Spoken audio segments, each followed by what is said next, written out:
Is your travel anxiety getting the best of you? Are you ready to overcome that and embark on your next adventure? This video will give you the tools you need to conquer that anxiety and explore the world with confidence. First, I want to talk about some mental strategies that I use to give me confidence before traveling, and then we're going to hear from my very special guest who has been traveling the world for the last 20 years. So let's get into it.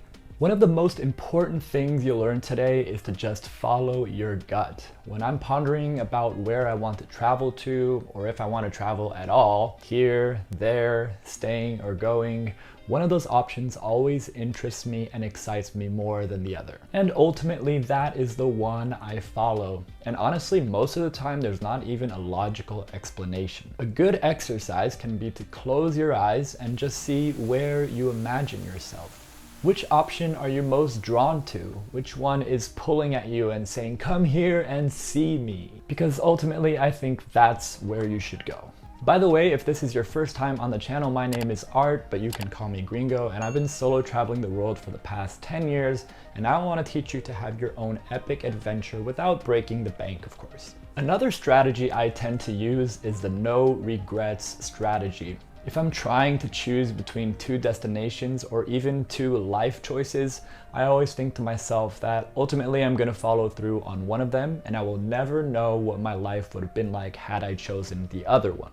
And I find that really comforting because when you think about it that way, all you can really do is double down on your decision and embrace it to the fullest. That said, it's also important to remember that if you've given a place all you've got and you still feel kind of miserable, it's all right to go back on your decision eventually.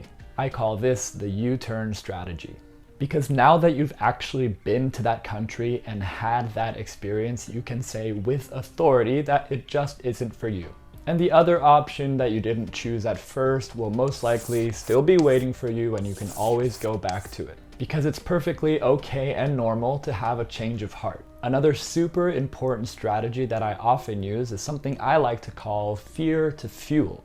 By definition, fear is a natural emotional response to a perceived threat or danger.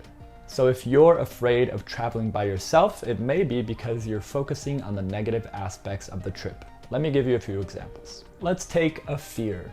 You are afraid of the language barrier. And let's turn it into fuel, learning new language skills. Another example of a fear that people have is afraid of getting lost. Turn that into fuel, having experiences you hadn't planned. And one more fear that travelers may have is that they are afraid of being alone.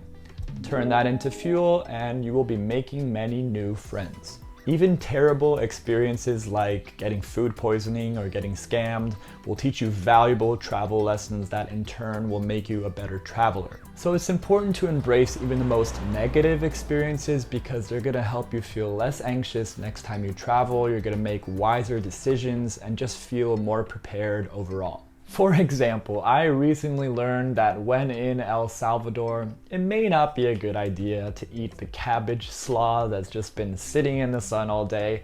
I'm definitely going to be more careful with that next time. And now we're going to hear from my very special guest, Nicki, who has been traveling the world for 20 years now. Take it away, Nicki. Hi, I'm Nicki, and I've been traveling for about 20 years. And even though I've been traveling so long, I still get anxiety when I'm going to a new place. So what do I do to combat that? Well, pretty much I over-prepare. So if I'm going to an airport, I would get there hours early, like extra.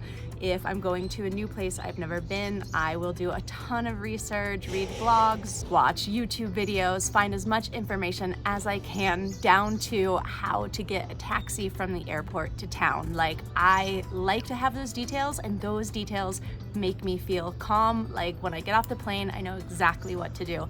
And I think that's partly why I do my channel on YouTube like I do, because I feel like if I feel this way and I want those small details, probably other people do too.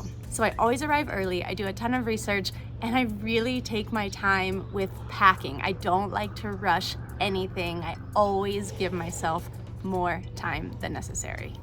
I knew you'd have some valuable advice for us, Nicki. Make sure and check out her channel, Nicki Posts Travel Stuff. I've left a link down to it in the description.